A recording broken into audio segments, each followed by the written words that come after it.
Close your eyes and picture yourself in 1692. You probably picture sun shining, birds flying, old dirt roads, horse-drawn carts. You probably don't picture the body hanging from the gallows in the background. This is what happened due to the Salem witch trials. The trials began when Elizabeth Parris and Abigail Williams, the daughter and niece of Reverend Parris, both began to experience fits. These fits included random bouts of screaming, body contortions, and falling on the floor and not being able to wake up for hours. The local doctor, William Griggs, diagnosed the fits as influence of witchcraft. After the diagnosis, several young girls, also from Salem and even little places around it, began to display the same symptoms. They threw fits the same way. They screamed, yelled. Even in church, they threw these fits. Some of these girls were Ann Putnam Jr., Mercy Lewis, Elizabeth Hubbard, Mary Walcott, and Mary Warren. All of them were also diagnosed as being influenced by witchcraft.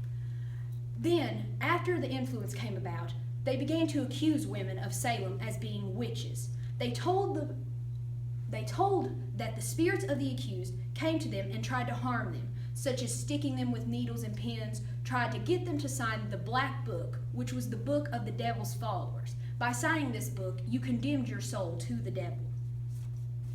The first person to be arrested was Tituba, the black slave of the Parrises. Along with her, Sarah Good, a homeless beggar, and Sarah Osborne, an elderly woman, were also arrested. The three accused witches were brought before the magistrates, John Hawthorne, Jonathan Crowan, and were questioned. According to the Salem witchcraft trials, the girls accused them of being witches. They were present in the courtroom at the time, and their fits became even worse during the trials, such as throwing themselves down from the stands, screaming, and they even pulled out pins from their bodies, saying that the women did this during the trials. Good and Osborne both denied being witches, but Tituba confessed and contributed several more names of women who were witches in Salem. The hysteria continued to rise, and others were accused, including Martha Corey and Rebecca Nurse, two women who were upstanding members of the church and community. A portion of the people accused denied being witches, but the rest claimed to be witches in order to save themselves, because if you claimed you were a witch and confessed, you were spared, but if you didn't confess, you were hanged. And they proceed to name more members of the community along with themselves. By May, a new governor who was elected created the special court, the Court of Oyer and Terminer, to persecute witches. It was led by Hawthorne, Samuel Sewell, and William Stoughton. Bridget Bishop was the first woman to be convicted and hanged 8 days later on Gallows Hill. In July, 5 more people were hanged along with her, and in August, another 5, and by September, 8 more were hanged.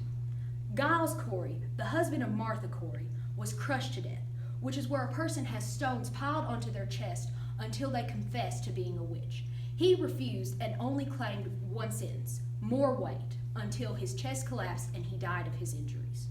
Overall, 19 men and women were hanged, and Giles Corey was the one who was killed by crushing.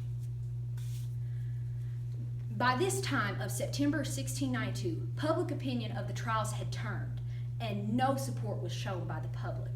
The court was dissolved by October by the Massachusetts General Court, but trials did continue until early 1693. Those who were in jail, though, were pardoned after this time.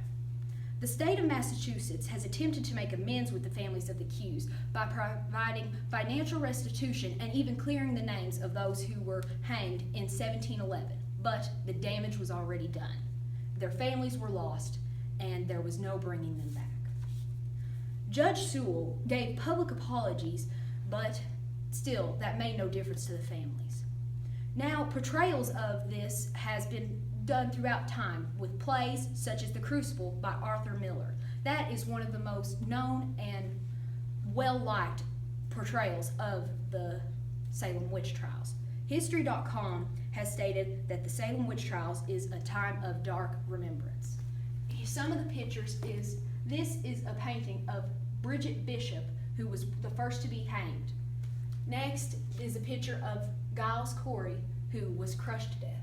And finally, this is an example of what it was like in a courtroom with a young girl. young girls would throw themselves on the floor until they were able to have the women convicted of being witches. Spectral evidence was one of the only things that was used whenever they were investigating witches. And during their hangings, they would ask witches to recite the Lord's Prayer. If they were able to do it, they were supposed to be let go because they could not have done that with influence from the devil. However, by reciting the Lord's Prayer, they were said to have had help from the devil and were hanged anyways. Witch burnings were actually not a part of any of the Salem witch trials, though that is a common misconception. All people except for Giles Corey were hanged.